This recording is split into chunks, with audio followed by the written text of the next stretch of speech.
ஸ்ரீமதே ராமானுசாய நம. ஸ்ரீ வரவரமுனியே நம. ஸ்ரீ ஸ்தலசய நமஹா குருவே நம. இன்று மார்கழி மாதம் 25வது நாள். இன்றைக்கு உண்டான பாசுரமான திருப்பாவை திருப்பாவை பாசுரத்தை அனுபவிப்போம். ஒருத்தி மகனாய் பிறந்து ஓரிரவில் ஒருத்தி மகனாய் ஒளித்து வளர தரிக்கிலனாகி தான் தேங்கி நினைத்த கருத்தை பழப்பித்த கஞ்சன் வயிற்றில் நெருப்பென்ன நெடுமாலே உன்னை அறுத்தித்து வந்தோம் பரிதருதியாகி திருத்தக்க செல்வமும் சேவகமும் யாம்பாடி வருத்தமும் தீர்ந்து மகிழ்ந்தேலோ ரெம்பாவாய் இப்படி ஆண்டா பாடுறா. தேவகி பிராட்டியாகிற ஒருத்திக்கு பிறந்து அந்த ராத்திரி எப்பேற்பட்ட ராத்திரி தெரியுமா? ஒப்பற்ற ராத்திரி, கிருஷ்ண ஜனனமான ராத்திரி. அதற்கு சாதாரண ராத்திரி நிறையா வருங்கள். ஆனால் ஒப்பற்ற ராத்திரின்னு சொல்கிறது கிருஷ்ணன் என்னைக்கு ஜனம் எடுத்தானோ இந்த ஒப்பற்ற ராத்திரியிலே போய் இன்னொரு வீட்டுக்கு யசோதை பிராட்டியாகிய ஒருத்தியுடைய மகனாய் பிள்ளையாக ஒளிந்திருந்து வளரும் வளர்ற அப்போ ஹம்சன் இருக்கான் இல்லையா, உன் தாய்மாமன், நீ ஒளிந்துதானே வளர்ற, அந்த குழந்தை பெரியவனாகட்டும், பார்த்துக்கலாம், நேருக்கு நேரம் வரட்டும், அப்போ முடிச்சுக்கலாம் சொல்ல. அப்படிக்கு நீ ஒளிந்து வருவதையும் கேள்விப்பட்டு பொறுக்க முடியாமல் உன்னை கொல்லணும், இவனை கொல்ல வேண்டும், கண்ணனை கொல்ல வேண்டும் என்று பல தீச்செயலை நினைத்து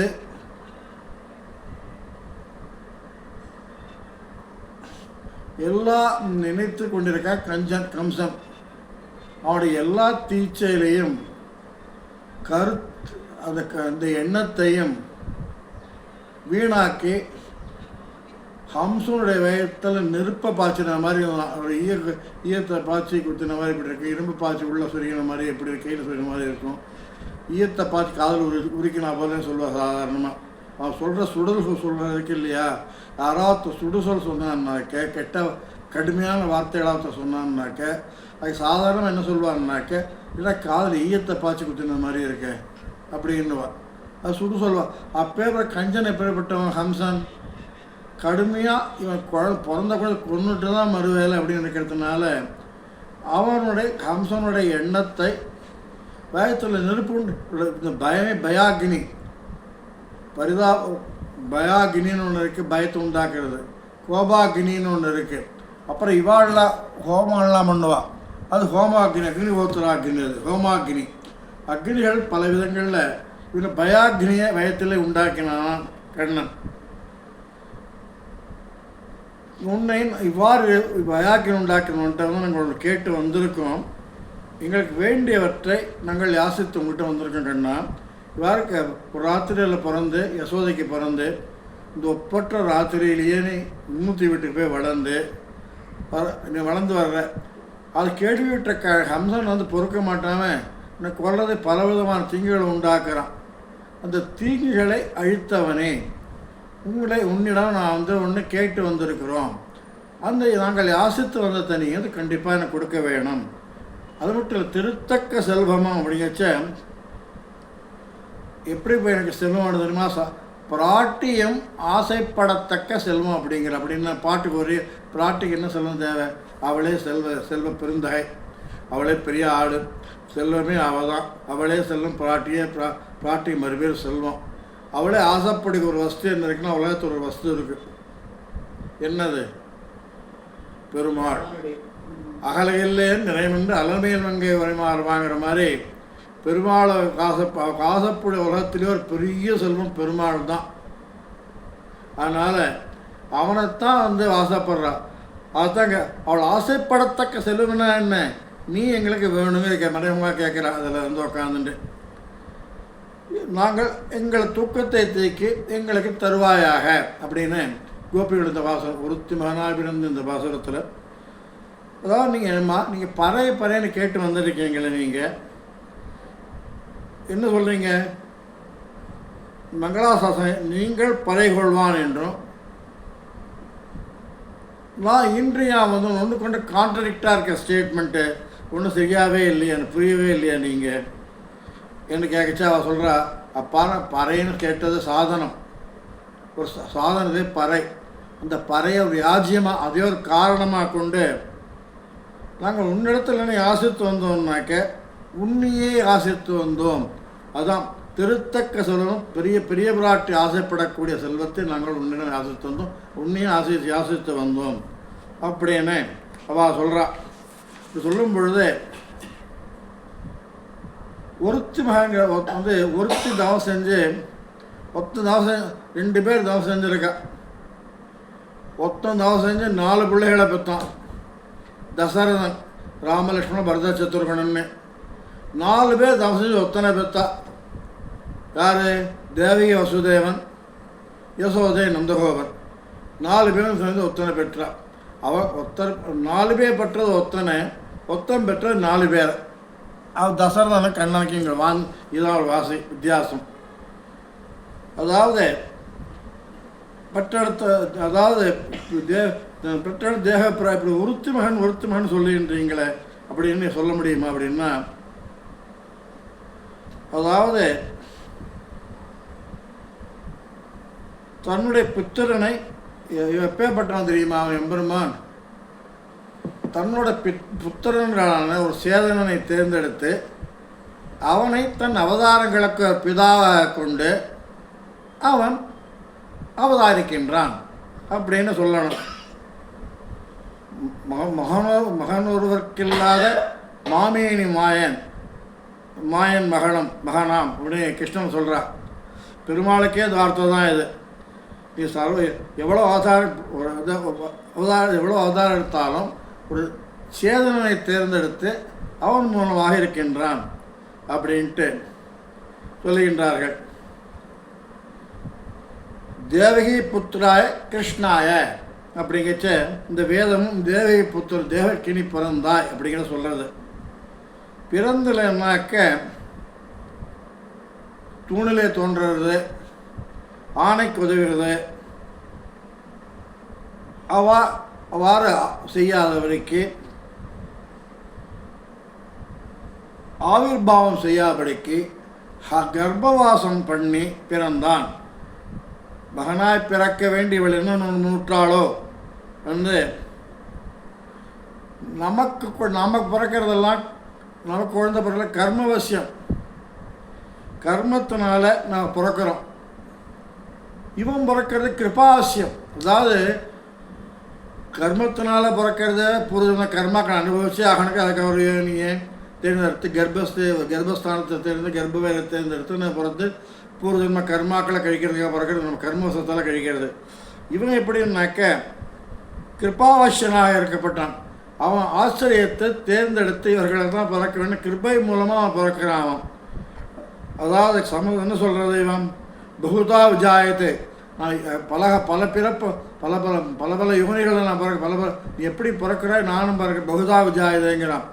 அதுதான் கிருஷ்ணன் சொல்கிறான் கீதையில், பரித்ராணாய சாதுனாம் விநாசாய சதுஷ்கிருதாம் தர்ம சம்ஸ்தாபனார்த்தாய சம்பவாமி யுகே யுகே அப்படிங்கிறான். ஒவ்வொருத்தரும் எப்போ தேவைப்படுறதோ அப்போல்லாம் நான் பிறக்கிறேன் அப்படிங்கிறான்.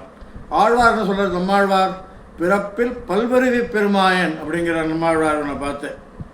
அப்புறம் என்ன சொல்கிறார், அது முதல்ல அவருக்கு வயத்தை அடிச்சுக்கிறார். பொதுவாக பல்லாண்டு பாடின மாதிரி, கிருஷ்ணா நீ பிறந்த லட்சணம் இருக்க, அதை யார்கிட்ட சொல்கிறதெல்லாம் போய்கிச்ச, பிறந்தவாறும் வளர்ந்தவாறும் பெரிய பாரதம் கை செய்து அன்றையதற்கு திறங்கள் காட்டிட்டு செய்து போன மாயங்களும் அப்படின்னு நம்மாழ்வார் பாடின்னு இருக்கார். மகனாய் பிறந்தனா என்ன, மாதா பிதாக்கள் சொல்லும் வார்த்தை கேட்போம் தான் மகனாகிறானாம். அப்பா அம்மா சொல்ல பிள்ளைகள் கேட்கணும். இந்த காலத்து பிள்ளைகளை நான் சொல்லலை. ஏன் அப்படின்னாக்க பல இடங்களில் எல்லாருமே அப்படி கிடையாது. சில பிள்ளைகள் அப்பா அம்மா சொல்கிறத கேட்பது தான் இதாக இருக்காங்கன்னா, சில பல மூதாட்டிகள்லாம் இதில் இருக்காளே, முதியோர்கள் இல்லத்தில் இருந்துருக்காளே, அப்படி குழந்தைகள்லாம் விடுவாங்களா? அதனால் மகனாக பிறந்த அப்பா சொல்ல கேட்கணும். அப்பா கிருஷ்ணன் பிறந்துட்டான் ஜெயிலில், சங்கச்சக்கர விதாதாரி சங்கச்சக்கரத்தோட பிறந்துட்டு சுவாமி வசுதேவரே பிரார்த்தனை பிறக்க போகிறேன் இப்படி காமிக்கிறான். உடனே கீழே விழுந்து சேவிச்சு வசுதேவர் அடாக கீழே மறுப்ப நாராயணா, நீ 4 கையோட பிறக்காத. ஹம்சன் அதை பார்த்தாலும் தீர்த்து கட்டிவிடுவான், அங்கேயே வச்சுனாக்க குழந்தை வேறு. ஆனால் ஹம்சனுக்கு தெரியாமல் உலகுக்கு தெரியாமல் 2 கை சங்கு சக்கரனை மறைத்து கொண்டு சாதாரண குழந்தை போல் எங்களுக்கு பிற அப்படின்ட்டு வேண்டுதலுக்கு என்ன பண்ணோம், பிதா வார்த்தை புத்திரன் கேட்பான்னு. இங்கே கிருஷ்ணன் உடனே அப்பாவான வசுதேவன் வார்த்தையை கேட்டு சங்கு சக்கரனை மறைச்சு சாதாரண 2 குழந்தையாக பிறந்தான். ஓரிரவில் அப்படிங்கச்ச தான் நாய்க்கு எப்படின்னாக்க ஒரு வியாதி உண்டு. நம்மலாம் நெய் குத்துன்னு பரிசேஷன் நாய்க்கு வேத்தில் நெய் சாப்பிட்டு கொடுத்துன்னு வச்சுக்கோங்க, ஒரு 2 ஸ்பூனு மறந்து போய் சாப்பிட்டு கொடுத்து நெய் போட்ட உடனே வயிறு வாந்தி எடுத்து கக்கி விட்டுரும். நாய்க்கு எப்படி நெய் நறுனை தாங்க மாட்டாது இருக்கிறது போல சம்சாரிகளான துஷ்ட சம்சாரிகள், நல்ல சம்சாரிகளாம் இல்லை, சம்சார பக்தர்கள்லாம் இருக்க துஷ்ட சம்சாரிகள் தன்மையினாலே பிறந்த கிருஷ்ணன் தான் பிறந்த இடத்துல ஒரு 1/2 hour தங்கிட்டு வரணும், 1 hour தங்கிட்டு வரலாமோன்னு வரல. பிறந்த உடனே கிளம்பிட்டான் அந்த இடத்த விட்டு. ஏன்னாக்க எப்படி நாய்க்கு குடையில் நெய் தங்காது கக்குமா போரு, இவன் பிறந்த உடனே துஷ்டர் வசிக்கும் இடங்களை விட்டு நீங்கி இன்னொரு இடத்துக்கு வந்தான். அதுதான் ஓரிரவில், இன்னைக்கு அந்த சுப்பிரசித்தமான சுத்தமான இரவில் வந்தான். அதாவது அவன் எப்படி வந்திருக்கான் தெரியுமா, அதான் ஆழ்வா அப்படி கலங்கிறா தெரியுமா, காலப்பரிணாமமே கிடையாது, நேரம் காலம் இது ஒன்றுமே இல்லாத ஒரு இடத்துல போய் கிருஷ்ணன் பரமதான் அந்த இடம். காலங்கள் கிடையாது, வயதுகள் கிடையாது, ஒன்றும் கிடையாது, பரிபூர்ண சுத்தமாக இருக்கும் அந்த இடங்கள். காலப்பரிணாமம் இருக்கிற அந்த இடத்த விட்டு காலதேசங்கள் காலாதீனமான காலம் தேசம் நகரம் முதலாக கஷ்டங்கள் இருக்கிறது பூமியில் பிறந்திருக்கான பாரு. பிறந்துட்டு கிருஷ்ணன் என்ன பாடுபட்டான் அப்படின்ட்டு கலங்குகிறார். இந்த உறவுக்கு இந்த ராத்திரிக்கு இதே போல் ஒரு ராத்திரி முன்னாடி இருந்ததும் கிடையாது, பின்னாடி இருந்ததும் கிடையாது என்று கொண்டாடுவார்கள். அச்சா அப்புறம் அங்கே பிறந்து இங்கே வளர்ந்தான் என்றிக்கே எங்கேயே யசோதை பிராட்டியாலே பெற்றெடுக்கப்பட்ட மகன் என்று சொல்லும்படியாக இருக்கிறது. அவர் இவனை 2 பேரும் தவம் செஞ்சிருக்கா, தேவி தவம் செஞ்சிருக்கா, இவனும் செஞ்சிருக்கான் யசோதையும். எப்படின்னாக்க ஒருத்தி ஒருத்திக்கு அவதார ரசத்தையும் அவதாரத்தை காமிக்கிறான் கண்ணன் சங்கச்சக்கரத்தை வச்சுட்டு தேவகிக்கு. ஒத்திக்கு தேவகிக்கு தவம் செய்து என்று பெற்றதனால் அவளுக்கு அவதார ரசத்தையும் தனக்கு ஆசைப்பட்ட யசோதைக்கு தன்னுடைய லீலாரசத்தையும் கொடுக்குறான் கண்ணன். எப்பேற்பட்ட அருமையாக சொல்லியிருக்கா பார்த்தீங்களா. இவாளை மட்டும் இன்னும் பாக்கியசாலியாக தான் இருக்க முடியுமா. திருவிலேன் ஒன்றும் பெற்றிலேன் எல்லாம் தேவனங்கை யசோதை பெற்றாளேட்டு தேவகி புலம்புறான்.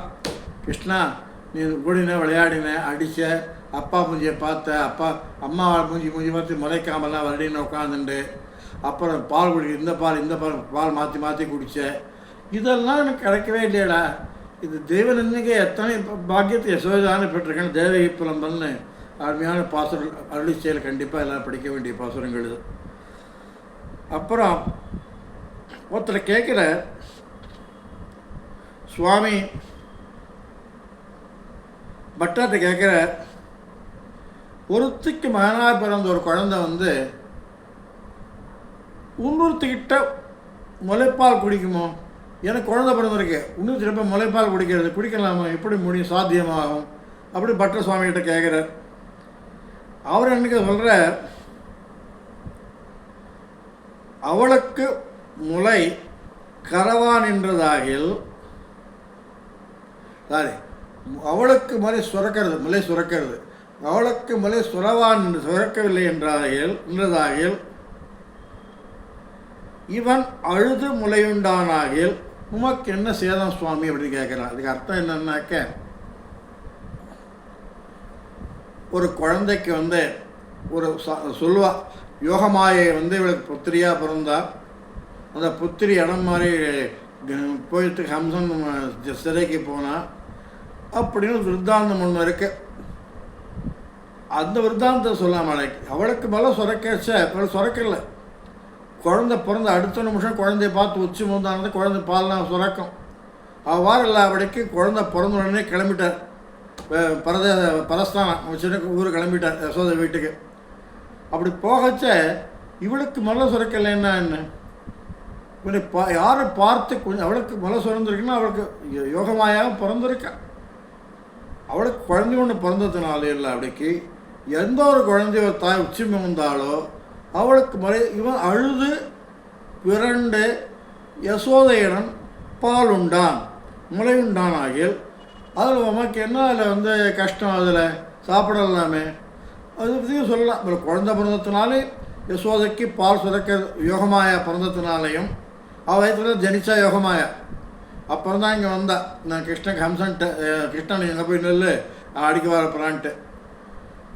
அவன் என்னை கொல்ல வருவான், நீ அவனை பார்த்துக்கோ அப்படின்ட்டு அங்கே போய் எனக்கு மேலே அங்கே போன்னு சொன்னதுனால அவள் முளை பால் உண்டான் அதில் சொல்லிச்ச. இந்த என்னன்னாக்க அப்போ இன்னொரு உதாரணம் எப்படி நான் ஒத்துக்கலாம் அப்படி சொன்னாக்க, இதுக்கு இன்னொரு உதாரணம் பூதனையை சொல்லலாம். பூதனை யசோதை வேஷம் போட்டுண்டு கிருஷ்ணன் எடுத்துகிட்டு போயிடறான் முளைப்பால் கொடுக்கறதுக்காக. முளைப்பால் கொடுக்கச்சு அவளுக்கு என்ன, உனக்கு முளைப்பால் கொடுக்கணும் பால் சுரந்துண்டே வந்ததான்னு அவளுக்கு அது கிடையாது.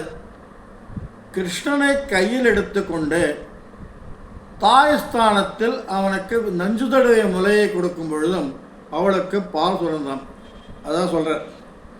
பூதனை இவனை கண்டவுடன் தன்னையும் அறியாமல் அன்பு பெருகப்பட்டு முலை சொல்வது இல்லையோ, அப்படித்தான் சுவாமி இதுவும் அப்படின்னு பட்டர்கிட்ட சொல்கிறார். அப்புறம் அதாவது அவர் அடுத்த விஷயம் என்னன்னாக்க,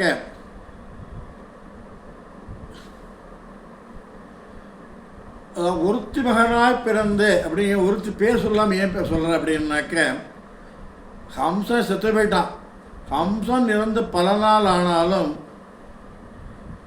அவளோட அவளோட சேர்ந்து மக்கள்லாம் இருக்கா இல்லையா, அவளால் தீங்கு வந்துட பொழுது பயந்து அவன் பெயரை சொல்லாமல், கிருஷ்ணன் பெயரை சொல்லாமல், ஒருத்தி யசோதை பெயரை சொல்லாமல் மகானாய் அப்படிங்கிச்ச.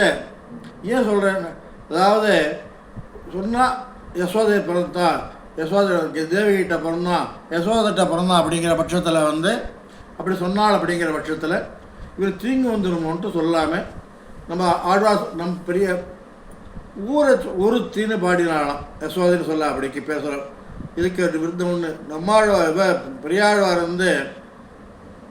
அத்தத்தின் 10 நாள் தோன்றிய நம்ம அச்சுதன் அப்படின்ட்டு அத்தத்தின் 10 நாள்னா அஸ்த நட்சத்திரம் மறைச்சு சொல்கிறேன். நேர திருவோண நட்சத்திரம் சொல்லி திருவோண நட்சத்திரத்தில் பிறந்த கண்ணன் அப்படி சொல்லியிருக்கலாமே, சொல்லலையே அவர் மறைச்சு சொல்கிற. பயம் வந்து கொடுத்து எங்கள் ஹம்சன் திருவோணம் பார்த்து ஓடி வந்துருப்பாங்க வந்தான் அப்படின்ட்டு அத்தத்தின் அஸ்த நட்சத்திரத்தின் 10 நாள் திருவோண நட்சத்திரத்தில் தோன்றிய நம்ம சுதன் அப்படின்ட்டு பெரியாழ்வார் பாடுறார்.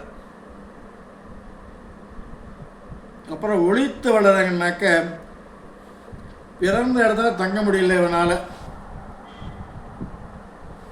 என்ன வெளி ஏதாவது சரி புகுந்த இடத்துலையாவது வெளியில் வரலான்னாக்க, அங்கே யார் அசுரர்கள் யார் மரங்கள் எந்த பூண்டு அசுரர் இருப்பா எந்த வஸ்துல அசுரர்கள் இருப்பார் சொல்ல, அந்த இடம் பூரா ஒரே அசுர பூண்டுகளாக இருந்துதான்.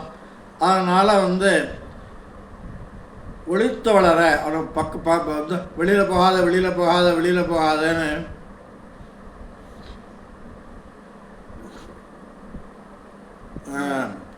கஞ்சன் கருத்திலும் கருணரை செம்மீர்பையை வஞ்சிப்பதற்கு விடுத்தான் என்பதோர் வார்த்தையும் உண்டு.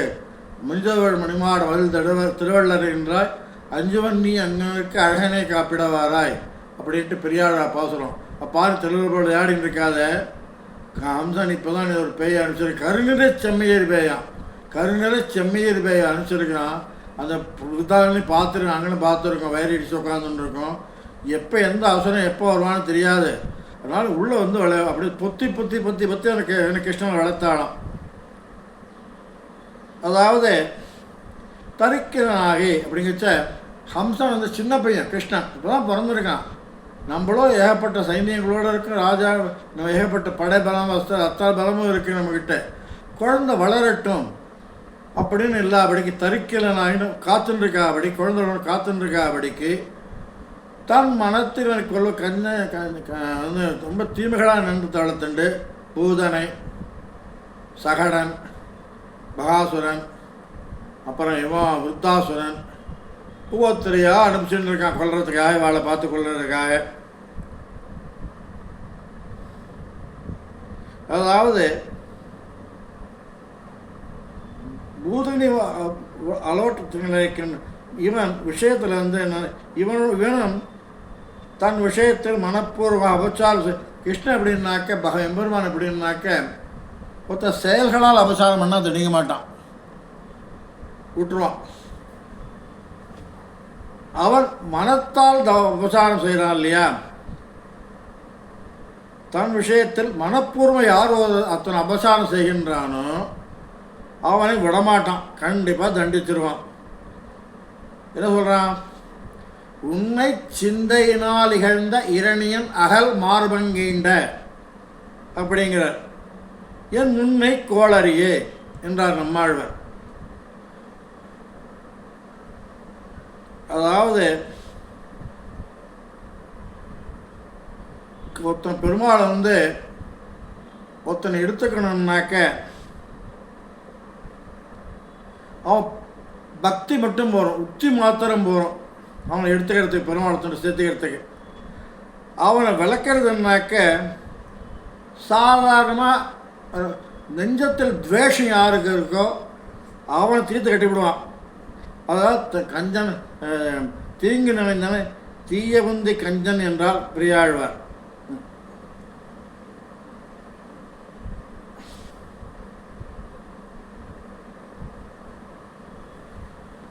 அத்தனை அவன் கஞ்சன் விட்டு கொண்டு இருக்கலாம்னா அவன் ஏற்றின அத்தனை பேர் அடித்தான். அதாவது அதாவது இவனை ஏதோ உபாயத்தால் கொண்டு ஹம்சன் நினைச்சுட்டு இருக்கான், அப்பா கிருஷ்ணனை கொண்டு போட்டுருவோம், இவனை ஏதோ ஒரு ஆளை வச்சோ அடிச்சு சில மேலாம் இருக்கையில் அடித்து இவனை கிருஷ்ணனை கொண்டு போட்டு சகடாசுரன் பூதனி யாரா அனுப்ப கோலையாபீடம் ஏதாவது கொண்டு போட்டாச்சு. நம்ம மாமா தாய் மாமா ஐயோ கிருஷ்ணன் போயிட்டான் நீலகிண்ணு பிடிக்கலாம் அப்படி நினச்சின்னு உட்காந்துருக்கான் கஞ்சன். அதை கெடுத்து கருத்தை பிழைப்பித்த கஞ்சன் அப்படின்னு அந்த கருத்தையே கெடுத்தான் கிருஷ்ணன். ஹம்சனையும் கொண்டான், அதுகளையும் வந்து அத்தனை பேரையும் கொண்டான். அப்பேற்பட்ட ஒருத்தன் வந்து சாதாரண பயம் வந்துடுதுன்னு வச்சுக்கணும். ஒரு தப்பு செஞ்சுட்டான் ஒருத்தனாக்க ஒருத்தர் பயம் வந்துடும். அந்த பயம் வர வர அந்த பயபிராந்தியாக வயத்தில் உட்காந்துட்டு பயமே ஆளை காட்டுறோம். மாமனத்தை புஷ்டியாக ஒரு வாரம் முன்னாடி இருந்திருப்பார், திட்டம் நடந்துட்டு உட்காந்துட்டுருப்பார். ஏதோ தவிர்க்க முடியாத பயமோ தவறாக செய்த பயமோ ஒன்று செஞ்சுட்டுமேன்ட்டு அதே மனசில் பூந்து அடிச்சுட்டு இது எப்படா வெளியில் வருதுன்னு யோசிச்சுட்டு அதே ஆளை சாப்பிட்றோம்.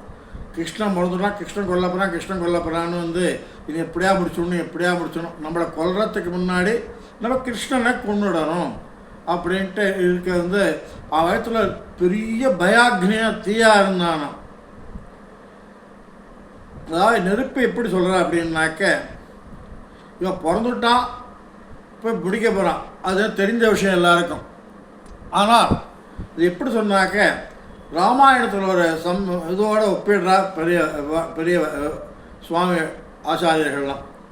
அதாவது சிறிய திருமடலில் வந்து திருமங்கை ஆழ்வார் வந்து என்ன சொல்கிறாருனாக்க கரதூஷண வெண்ணரகம் சேரா வகையே சிலை குணித்தான் அப்படின்ட்டு சொல்லுவார் அந்த பாட்டில். வெண்ணரகம் சேரா வகையே கரதூஷணர் இருக்காங்க, சீதையை தேடி போகிறான். கரதூஷணெல்லாம் வந்துட்டுருக்க உக்காந்துட்டு சண்டைக்கு வராங்க. அவங்க விட்ட அம்பு இருக்கு இல்லையா, ராம பானம் விடுறான். ராமன் பானம் விடைச்ச அந்த அம்புகள் அவர்களுக்கு செய்ய தீமைகளும் வலிகளும் பொறுக்க முடியாது ஒவ்வொன்று அழறாங்க. அந்த அருகே அந்த எப்படின்னா நரக வேதனையா, அங்கே போய் நரகத்தில் போய் அனுபவிக்க வேண்டிய ஒரு வலிகளோ துன்பமோ இல்லை என்பது மாதிரி அந்த அங்கே அனுபவிக்க வேண்டிய அத்தனையுமே அவள்லாம் இங்கே அனுபவிச்சுட்டாளாம். அதுதான் வெண்ணரகம் சேலாகே சிலை குனித்தான்னு இந்த பாசுர திருமங்கி அழகா சொல்லுவேன். இந்த பாசுரத்தில் ஸ்ரீதிருமடலில் அப்புறம்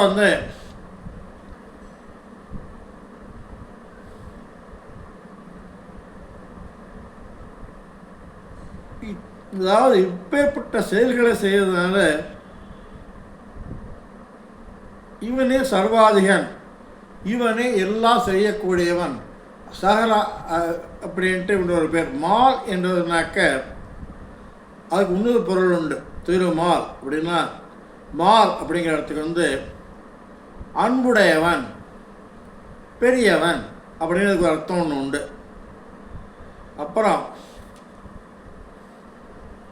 இப்படி படாத பட்டெல்லாம் பட்டிருக்கேன். நீ அங்கே ஓடுற, அவனை கொள்வது இவனை கொள்வது அப்படிங்கச்ச எதுக்கு அவளை கஷ்டப்பட்டுருக்க நீ அப்படின்னு கேட்கச்ச,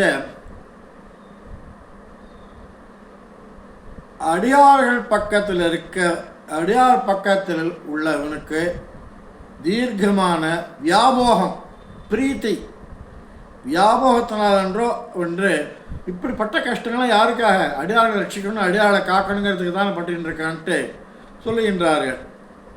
உன்னை அரித்து வந்தோம் அப்படிங்கச்ச உன்னை நாங்கள் வேண்டி வந்தோம். நீ எங்களுக்கு பிறந்து காட்டவே வேண்டாம், ஒளிந்து வளர்ந்த இல்லையா அது எங்களுக்கு தெரிவிக்க வேண்டாம்.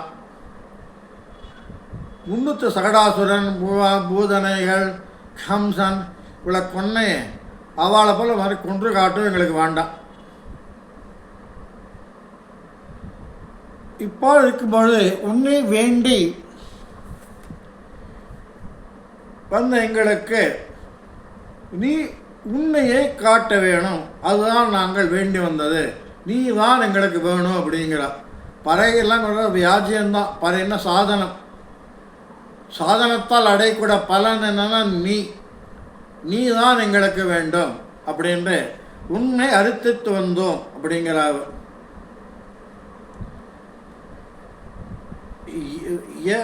ஏ ஆத்மதா பலதா அப்படின்னு வார்த்தை உண்டு வேதத்தில். ஏ ஆத்மதா பலதா, எவன் ஒருவன் தன்னையும் அழித்து தன்னை அனுபவிக்க தக்க பலத்தின் அழைக்கின்றானோ, அதாவது பெருமாள் தன்னை அழைச்சுன்றார். அப்பா ஐ ஆம் ரெடி, கம்மன் சீமி என்ன எடுத்துக்கலாம், எடுத்து அழைச்சிட்டு போகலாம் எங்கே வேணாலும் அப்படிங்கச்ச ஒரு கோவிலில் பெருமாள் புறப்பாடு இருக்கு. ஏதாவது ஸ்தானத்தில் உட்காந்துருக்க பெருமாள் வீதி விழா வரணும் மாதிரி பெருமாள் இருக்கு. பெருமாள் இது உதாரணத்துக்கு சொல்கிறேன். இது பெருமாள் சன்னதியில் வெளியில் வந்துட்டார். அந்த இடம் தான் அவர் தன்னை அழித்து அப்படின்னு வச்சுக்கணும். சரி ஏழியாச்சு, தோளுக்கினாலும் ஏழிட்டார். தோளுக்கினா ஏழை பண்ணுறதுக்கு மனுஷாலாம் வந்துட்டா, இதாலாம் சீபானந்தங்கள்லாம் வந்துட்டா. அவளுக்கு தன்னை எழுந்தருளை பண்ணக்கூடிய பலத்தையும் கொடுக்குறாங்க. அதுக்குத்தான் அது ஏ ஆத்மதா பலதா அப்படின்னு பேர். எவனொருவன் தன்னையும் அழித்து தன்னை அனுபவிக்க அதற்குண்டான தக்க பலன்களையும் அளிக்கின்றானோ என்று பெருமாள் சொல்ல. அப்பேற்பட்டவன் தான் கண்ணன் அப்படிங்கிறார். பெரியாரா சொல்ல சென்னியான என்னையாக்கி கொண்டு எனக்கே தன்னை தந்த கற்பகம் அப்படிங்கிறார் எம்மாழ்வார். என்னையாக்கி கொண்டு எனக்கே தன்னை தந்த வேங்கடன நிற்பான் அப்படின்ட்டு சொல்ல இதில் கேசவந்தமரில் வரும். என்னையாக்கி கொண்டு எனக்கே தன்னை தந்த கற்பகம் அப்படின்னு சொல்கிறார். அவ்வாறு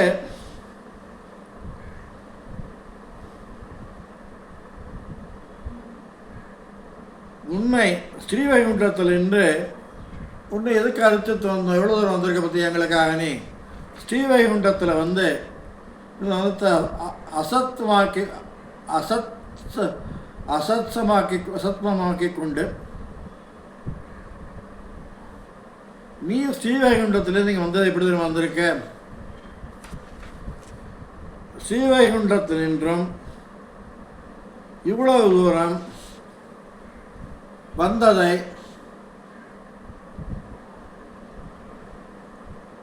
நீ இருக்குமிடம் நோக்கி நாங்கள் வந்தோம். நீ வந்து எங்களை காண வரணும்.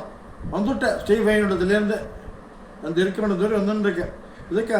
ஆனால் நாங்கள் என்ன செஞ்சோம்? நீ தான் வந்திருக்கணும், எங்களை அசத்மமாக்கி கொண்டு வந்தோம் அப்படிங்கிற அதாவது பறைகொள்வான் இன்றியா வந்தோம் அப்படிங்கிற அவள்லாம் உண்மை அறுத்தித்து வந்தோம் அப்படிங்கச்ச இரண்டுபடியாக பேசிட்டீர்களே, இதை நான் எவ்விடத்தில் அது உங்கள் உள்ளத்தில் ஓடுறது என்னன்னு கேட்கச்ச பறை ஒன்றும் உண்டு, அதாவது எங்களுக்கு விரும்பிய சாதனம் ஒன்று உண்டு. நாங்கள் விரும்பிய சாதனத்தை பறைய இன்னதென்பை தந்தாயாயில் தங்களுக்கு உத்தேசியமான பறை இன்னது தான், எங்களுக்கு வேண்டியது என்னது தான் பின்னாடி சொல்கிறா அவ. எங்களுக்கு வேண்டியது மேலே சொல்ல தகுதியாகலுக்கு தங்களுடைய அர்த்தித்வமும் சாதனம் இல்லை, உன்னோட நினைவு தான் எங்களுக்கு சாதனம் என்றிருக்கின்றார்கள். அதாவது இவன் எல்லாம் செய்தாலும் என்ன செஞ்சாலும் அவன் சங்கல்பத்தை செய்யக்கூடாதுன்னு இருந்துட்டான்னாக்க ஒரு பலன் சித்தியாகாது. அதுபோல் அவன் ஒருவரால் நியமிக்க முடியாத சுதந்திரனாகனால தருதி ஆகில் நீ கொடுத்தா தான் போன்றான கொடுக்க முடியலன்னா அந்த பலன்களை கிடைக்காது, நீ தான் கொடுக்கணும் அப்படிங்கிறா. நான் 1000 கேட்போம், இதெல்லாம் கொடுக்குறேன்னு இப்போ பலன்களை என்ன கிடைக்கணும்? நீ கொடுத்தா தான் எங்களுக்கு பலன். யாரை கொடுக்கணும்? நீயே கொடுக்கணும் அப்படிங்கிறான். அப்புறம் என்ன சொல்கிறான்னாக்க சரிம்மா சரி, அப்புறம் என்ன வேணுங்கிற திருத்தக்க செல்வமும் சேகமும் யாம்பாடி வருத்தமும் தீர்ந்து மகிழ்ந்தேலோர் எம்பாவாய் அப்படிங்கிறா. திருத்தக்க செல்வம்னா என்னன்னாக்க பிராட்டி ஆசைப்படும் செல்வத்தையும் கேட்கலாம். இவனுக்கு உன்னுடைய ஐஸ்வர்யாதிகளால் பிராட்டி துவண்டுவே கிடக்கலாம் மெலிஞ்சு, அதாவது இப்படி இருக்கான்ட்டு இவ்வளோ ஐஸ்வர்யாதிகளை பார்த்துட்டு பாட்டி அகலையிலே நிறைவென்று அலர்மேல் மங்கை ஒரே மாறுபான்னு இருக்காள பாட்டி. இதனாலே என்றோ நீ ஸ்ரீஎஸ்டி என்று கூறப்படுற திருவுக்கும் திருவாகிய செல்வான் அழைக்கப்படுறையே. ஸ்ரீபதித்துவத்தால் உண்டான செல்வத்தையும் என்று குரல் கொள்ளலாம். அதாவது பிராட்டின் கடைக்கண் நோக்குகள் எந்த வஸ்துவின் மீது செல்கின்றதோ அது பரபிரம்மமாயிற்று அப்படிங்கிறான். அதுக்கு என்னன்னா காரணம் அபாங்கா பூயாம்சோ எதிபரிபரம் பிரம்ம ததபூத். பிராட்டியின் கடைக்கண் நோக்குகள் எந்த வஸ்து மீது அதிகமாக விழுகின்றதோ அதுவே பரபிரம்மமாகிறது. சிம்ஹை சுரந்தி வேதங்கள் எவளுடைய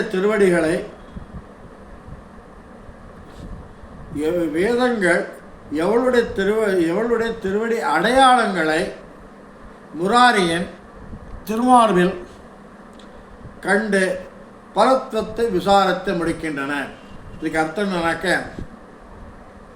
பிராட்டியோட கண்ணோக்கு யார் மேலே படுறதோ அவன் பரபிரம்மத்துக்கு இதாகிடுறான், அவன் தான் பரபிரம்மம். பிராட்டி இல்லைன்னா பெருமாள் இல்லைங்கிறது. அதுவும் இல்லாத வேதம் ஒன்று என்ன சொல்கிறேன்னா பிராட்டியோட அடிச்சுவடு இருக்கு இல்லையா, பிராட்டி மார்பு திருமார்பில் உட்காந்துருக்கா, கால்பட்டு நெஞ்சில் கால் படுறதில்லை, நெஞ்சில் கால்பட்டு அதாவது அதோட வடு இருக்கான் நெஞ்சில், அவன் பரபிரமமாகின்றான்னு வேதம் சொல்கிறது. இவ்வாறு நாங்கள் கேட்டு வந்தது என்னன்னாக்க உன்னை நீ பறையென்று யாசுதமாக கேட்டு வந்தோம். ஆனால் நாங்கள் உண்மையாக கேட்டு வந்தது பிராட்டி எப்படி உன்னோடு பிரியாமல் இருக்கின்றாளோ உன்னை எங்களுக்கு தந்தருளி எங்கள் துக்கத்தை தீர்க்க வேண்டும் என்று கூறி இந்த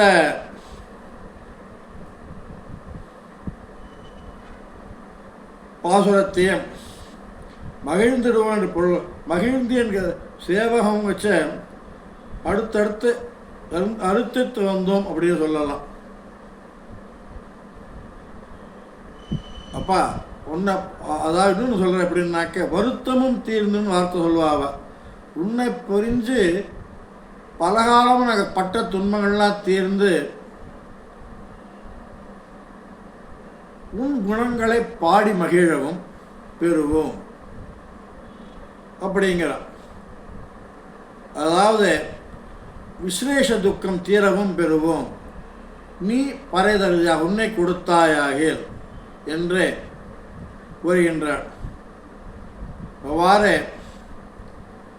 நீ ஒன்றையும் கொடுக்கணும், உன்னைக்கா நீ சும்மாவால் உன்னை உலக எனக்கு வேண்டுவதெல்லாம் உன்னைத்தான் அப்படிங்கிற. அதாவது ஆழ்வார்கள் பாசுரத்தில் இந்த வரிகள் வரும். உகந்தே உன்னை உள்ளும் என் உள்ளம் இரண்டுமாக வேண்டும் அப்படிங்கிறத இன்னும் சொல்ல இதுக்கு ஒன்று சொல்லுவா. அதாவது என்ன கேட்குறா, ஜரா மரண மோட்சாய எதந்தி அப்படின்னு கேட்குறாளான்னு. ஜரா மரணம் மோட்சாய எதந்தி பிறவி துயரற என்று சொல்லப்படும் கைவல்ய நிஷ்டர்களைப் போல இவர்கள் வருத்தம் நீங்குகை மட்டும் இவர்களுக்கு பலன் இல்லை. பிரீத்திக்கு போகவிட்டு உன்னை பாடியும் நாங்கள் மகிழ வேண்டும், பாடிப்பறை கொண்டு அப்படிங்கிறாவ. அவ்வாறு சொல்லும் பொழுது இவ்வாறு அருமையான பாசுரங்கள். இவனையே சரணடைந்து முதல்ல கம்சனை கொண்ட மட்டும் புத்தாந்தத்தை பார்த்தோம். அப்புறம் பெரிய பிராட்டி அடையக்கூடிய பெரிய பிராட்டி அகலையில்லை என்று இருக்குமாறு இந்த இருப்பையும் அவளால் தான் நீ பரபிரம்மமாகிறாய் என்றதை அறிந்தோம். உன்னை நாங்கள் அடைந்து உன்னை எங்கள் துக்கம் உன் குணங்களை யாம் பாடி மகிழ்ந்து நேற்று வரையில் உன் பெயரை சொல்லவும் பாக்கியம் இல்லாத நாங்கள் இன்று உன்னுடைய குணங்களை பாடப்பெறுவோம் என்று பிரீர்த்தியாகின்றார்கள். வருத்தமும் தீர்ந்துங்க பின்னாடி சொல்கிறா, உன்னை பிரிந்து பலகாலம் பட்ட துன்பமெல்லாம் தீர்ந்து இன்று உன் குணங்களை பாடி ஆடி மகிழ்வோம் அப்படின்று அவர்கள் சொல்லுகின்றார்கள். இத்துடன் இன்று சேவகமும் யாம் பாடி அப்படிங்கிறது என்ன சொல்லலாம்?